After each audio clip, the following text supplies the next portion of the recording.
Tengo el gusto de saludar al senador, expresidente aragonés, secretario general del PSOE de Aragón, don Javier Lambán. Querido amigo, ¿cómo está? Muy buenos días.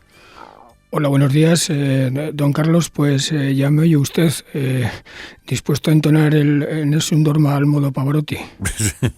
Bueno, hoy es el día de su santo, San Francisco Javier. Efectivamente, un nombre que me gusta mucho, no es de lo que más me disgusta de mí mismo, mi nombre.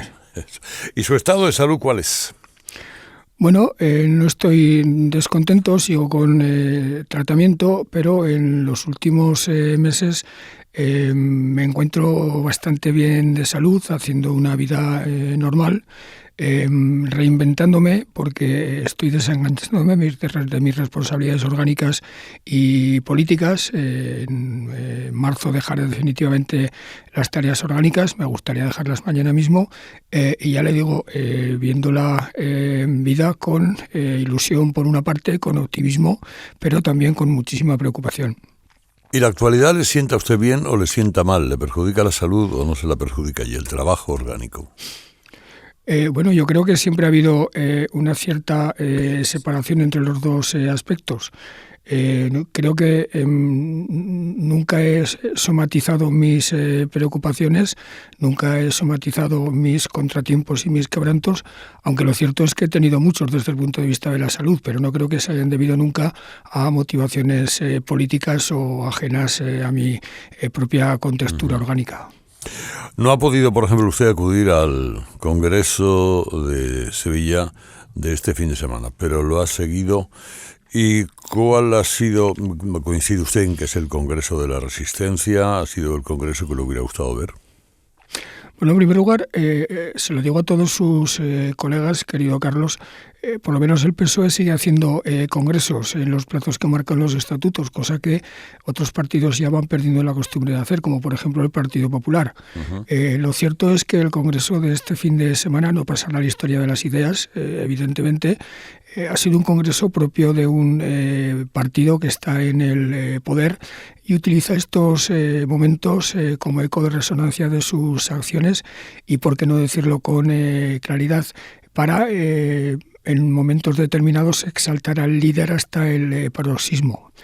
Otra cosa es que en este último congreso, que no se ha apartado de esa especie de precedentes que ya conocemos, en este congreso el partido, y eso me preocupa, se ha replegado demasiado sobre sus militantes, sobre sus votantes más adictos, y eso de alguna forma significa renunciar a la tradición socialdemócrata española de ser un proyecto de mayoría.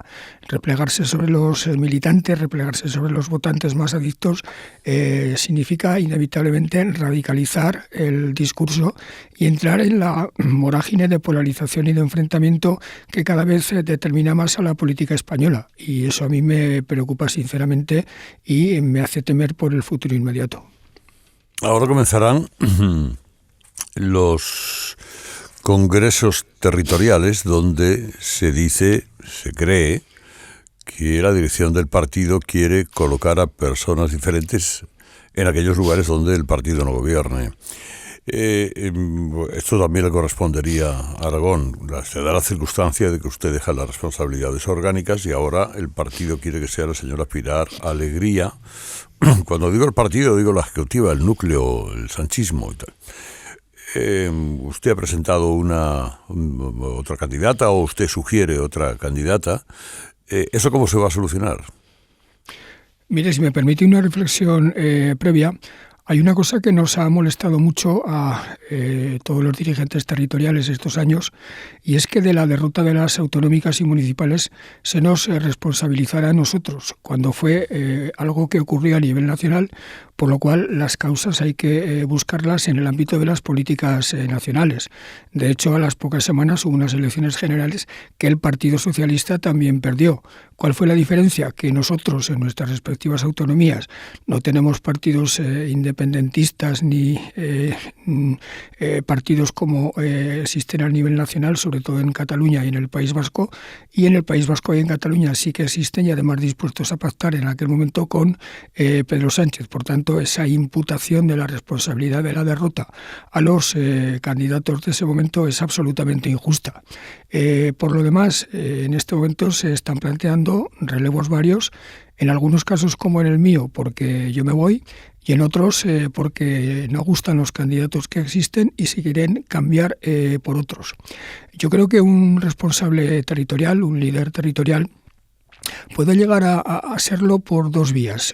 Una de ellas por imposición, por impulso desde Ferraz, desde Moncloa, desde Madrid, lo cual condiciona absolutamente su legitimidad de origen para siempre y vincula la suerte de ese hipotético líder territorial a lo que ocurra con su patrocinador de Madrid. Y otra vía es que el líder surja con naturalidad desde el territorio, con lo cual su legitimidad es la de sus gentes, la de los problemas de su comunidad, y sobre todo su legitimidad radica en que las gentes perciben que ese líder territorial antepone su comunidad al propio partido. Yo desde luego me voy a dejar la piel porque no haya imposición de un liderazgo en mi comunidad, en Madrid, aunque evidentemente no sé si lo conseguiré. Como le he dicho, yo estoy poco a poco de salida.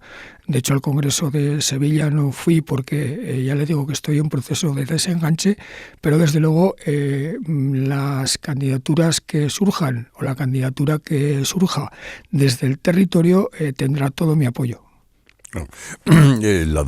Porque dicen algunas fuentes cercanas a Pilar Alegría que su sueño es una candidatura de integración, es decir, que todos se incorporen ahí, la candidatura que surja del territorio, como dice usted, y lo demás. ¿Eso es factible, cree usted? Bueno, no lo sé porque ya le digo que deliberadamente, conscientemente, voy dejando de ejercer el liderazgo que he ostentado en los últimos años, y creo que lo justo con mis compañeros es no interferir en las decisiones que puedan tomar. Uh-huh. Es curioso que los principales patrocinadores de las primarias y de dar la voz a los militantes, etcétera, etcétera, que luego se demuestra que nunca han tenido menos voz de los militantes que en este momento, es curioso que los patrocinadores de las primarias, en cuanto tienen que enfrentar un proceso en el que quieren imponer a un candidato, en vez de plantear abiertamente las primarias, busquen ningún tipo de acuerdo. Los acuerdos están bien, pero siempre y cuando favorezcan a las comunidades políticas a las que han de servir esos acuerdos, y siempre y cuando obedezcan a los intereses de esas comunidades, no cuando obedecen a intereses absolutamente ajenos a esas comunidades y que tienen que ver más con propósitos de control orgánico de todo el territorio que con lo que realmente preocupa, con lo que son las ambiciones, los anhelos y las cuitas concretas de una comunidad determinada. ¿Qué le parece como lo que ha ocurrido con el señor Lobato, responsable de los socialistas madrileños, su salida y la llegada la hipotética llegada del ministro Óscar López? Bueno, yo creo que Lobato estaba haciendo una buena labor en la oposición a Isabel Díaz Ayuso, y no es una labor fácil esa. Creo que todo el affair que ha motivado su dimisión en absoluto motivaba la demonización a la que se le ha sometido, pero bueno, así son las cosas en estos momentos. Desde luego Lobato, y él lo sabe, tiene todo mi apoyo, tiene mi comprensión. Creo que es un hombre válido y ojalá esto no signifique su retirada definitiva de la política. Usted, como presidente autonómico en la pandemia, fue tentado también por Koldo para contratar con las empresas que proponía. Usted se opuso, tengo entendido, a esa compra porque el precio estaba muy abultado, y todo era a favor, porque Sociedad de Gestión tenía la sede en Zaragoza y el centro de operaciones era el aeropuerto de Zaragoza, en fin, todo eso. Efectivamente, el gobierno de Aragón recibió una propuesta de ese señor para comprar mascarillas, pero el gobierno de Aragón no lo vio en absoluto claro y la rechazó. Se nos dijo además que si no las queríamos nosotros, había alguien que las estaba esperando, pero no le voy a decir quién era ese alguien que las estaba esperando. ¿Alguien que la recibió después? Evidentemente. La conspiración contra el PSOE que se ha denunciado en este Congreso, ¿cree usted que es cierta? Conspiración de jueces, de periodistas, la UFARE, todo ello. Mire, esa tentación paranoide de que se conspira contra uno o contra el partido de uno, creo que en un momento u otro la han tenido todos los partidos cuando han pasado por momentos de dificultad. Mire, yo le repito mucho a mis compañeros y a mis contertulios habituales que hay un silogismo absolutamente imbatible. Sin democracia liberal no hay socialdemocracia. La democracia liberal es el ámbito, es el único espacio en el que pueden hacer y respirar la socialdemocracia. Y sin separación de poderes no hay democracia liberal. Ergo, sin separación de poderes no hay socialdemocracia. ¿Qué quiere esto? Decir que todo lo que signifique la colisión entre los poderes, la anulación o el intento de anulación de unos por otros, y sobre todo todo lo que signifique desprestigiar, echar por tierra el prestigio de la justicia, de los jueces y de los fiscales, es un ataque directo a la yugular del sistema. Y desde luego, si hay una ideología y una manera de actuar en política que se resiente fundamentalmente, es la socialdemocracia. Yo creo que en cualquier sistema democrático los jueces, los fiscales le prestan un favor impagable al buen funcionamiento del sistema, y aquí tenemos que esmerarnos en reprimir nuestros juicios personales en un momento determinado y, como buenos demócratas, respetar lo que hace la justicia. En este momento el Partido Socialista, como ha ocurrido con todos los gobiernos, está afectado por casos de presunta corrupción, que por cierto preocupan muchísimo a los militantes, sobre todo porque muchos de ellos ya no son solamente denuncias de prensa, sino que están en sede judicial. Esta es una preocupación ampliamente compartida. Ojalá, lo deseo fervientemente, que todo quede en agua de borrajas, ojalá todos los casos sean sobreseídos, pero lo cierto es que en este momento es una espada de Damocles, una múltiple espada de Damocles que pende sobre nuestras cabezas. Pero lo que tenemos que hacer, insisto, es colaborar al máximo con la justicia y respetarla, porque en ello va el futuro de la democracia y, repito otra vez, por ese silogismo al que me refería al principio, en ello va también el futuro de la socialdemocracia. ¿Qué le pareció a usted el baño de masas que se dio Begoña Gómez, a la que todos querían abrazar?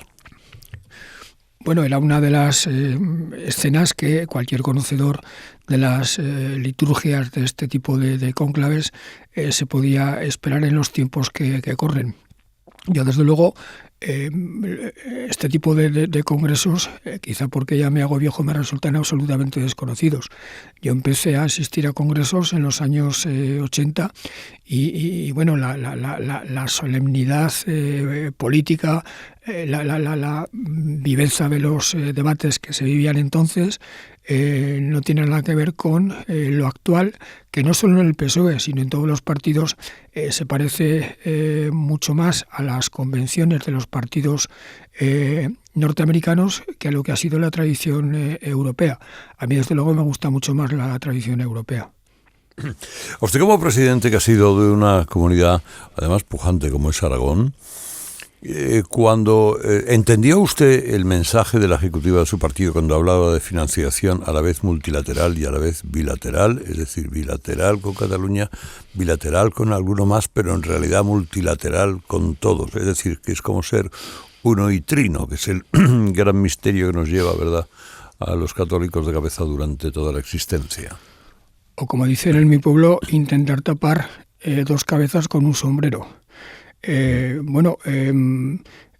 Estoy orgulloso de la labor que se ha hecho desde Aragón y desde otras federaciones, todos juntos, para tratar de modificar la propuesta inicial de la ponencia. Creo que lo que sale del Congreso en materia de financiación autonómica es mejor de lo que entró en el Congreso, pero evidentemente no resuelve las contradicciones porque deja unas cuantas puertas abiertas a que en un momento determinado se plantee el concierto catalán, que se planteará y que nadie tenga ninguna duda. Otra cosa es que llegue finalmente a buen puerto, pero que se intentará, en cuanto Esquerra se recomponga y se ponga a trabajar en las instituciones catalanas. Esto está absolutamente claro. ¿Qué ocurrirá en ese momento? Bueno, pues que quienes nos oponemos al concierto podremos recurrir para amparar nuestros planteamientos a las resoluciones del Congreso, y quienes sean favorables al concierto, aunque sea retorciendo algún párrafo y algún concepto que otro, se podrán también amparar en las resoluciones del Congreso. Con lo cual, algún paso hemos dado, pero no todos los necesarios. Es bastante común en los últimos tiempos que para poner de acuerdo a los contrarios, en vez de síntesis reales, se superpongan planteamientos contradictorios entre sí. Y desde luego eso, a la larga, es un elemento perturbador de la normalidad política. ¿Más dinero para Cataluña significa menos dinero para Aragón? Bueno, depende de cómo se haga. Yo creo que todas las comunidades autónomas en este momento son deficitarias en cuanto a la financiación.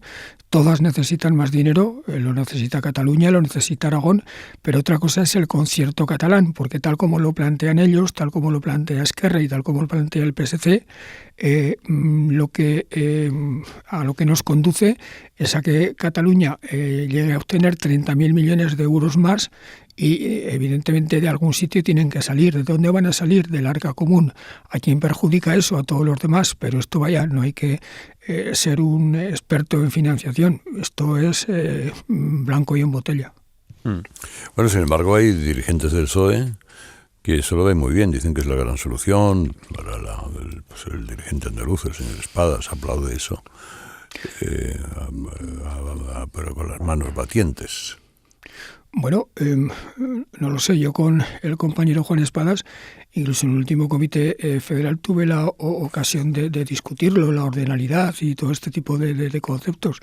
La verdad es que, en fin, me sobrecoge la buena voluntad con que muchos compañeros acogen este tipo de iniciativas, su predisposición a entender que al final todo se soluciona favorablemente porque es nuestro partido quien lo dice. Ya digo, me produce, no sé si sobrecogimiento o ternura, pero desde luego me parece fundamentalmente ingenuo, y lo digo con el máximo respeto. Las cosas son muy claras. Hay que leer el libro de las cuentas y los cuentos de Josep Borrell, una de las cabezas más brillantes del socialismo español de los últimos 40 años, y bueno, es suscribible desde la primera a la última letra.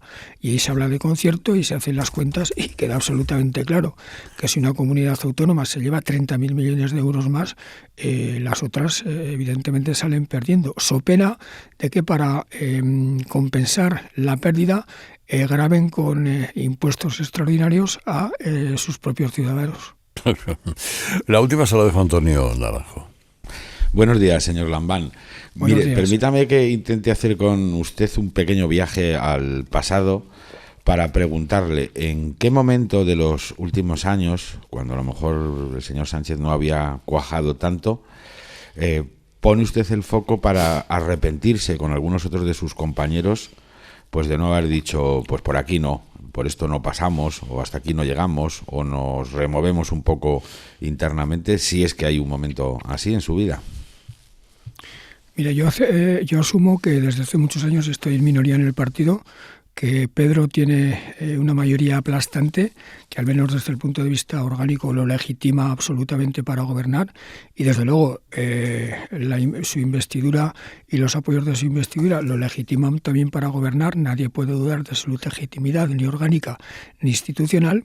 Pero en mi caso y en el de otros muchos compañeros existe una divergencia fundamental con él, que se manifiesta en el Comité Federal del 1 de octubre del año 2016, cuando fundamentalmente nos enfrentamos los socialistas entre nosotros por algo que para nosotros era clave, que era la política de alianzas, que por cierto es algo que el partido tendría que revisar y que tendría que ser objeto de un debate fundamental de un congreso, de este congreso, por ejemplo, que se acaba de celebrar, porque depende qué política de alianzas estás dispuesto a practicar, depende de ello tu propia autonomía estratégica, que es algo que el PSOE siempre ha defendido a muerte, depende en definitiva la política que estás dispuesto a hacer. Y cuando Pedro manifestó su predisposición a alcanzar todo tipo de acuerdos para conseguir una investidura, nosotros nos opusimos. Después hubo unas primarias en las que él arrasó. Por eso digo que él tiene una mayoría incontestable, que desde luego yo respeto. Ese es el momento en el que se produce la divergencia y desde entonces pues muchos, desde luego yo entre ellos, hemos vivido en la más absoluta de las minorías. ¿Cree usted que llega a 2027 esta legislatura? Bueno, la política es tan evanescente, la política está sometida en este momento a tantos cambios. Estamos viendo lo que está ocurriendo en Francia, lo que está ocurriendo en Alemania. Hay un país que me parece ejemplar y al que tendríamos que mirar, siempre lo hemos mirado por encima del hombro, pero me parece admirable cómo se está produciendo en términos políticos y económicos, incluso me refiero a Portugal. Vale. Pero bueno, no lo sé, desde luego el propósito de Pedro es llegar hasta el 27 y es una posibilidad que entra perfectamente dentro de lo factible, vaya, no tengo ninguna duda en ese sentido. Don Javier Lambán, le deseamos lo mejor, últimos días de Javier al frente del socialismo aragonés y después a sus cosas, que bueno, tiene muchas. Libros por escribir y cosas que hacer. Y, bueno, acaba usted de escribir unas memorias, pero seguro que se le ocurren más cosas. En ello estoy ya. Muchas gracias. Gracias, don Javier. Un abrazo.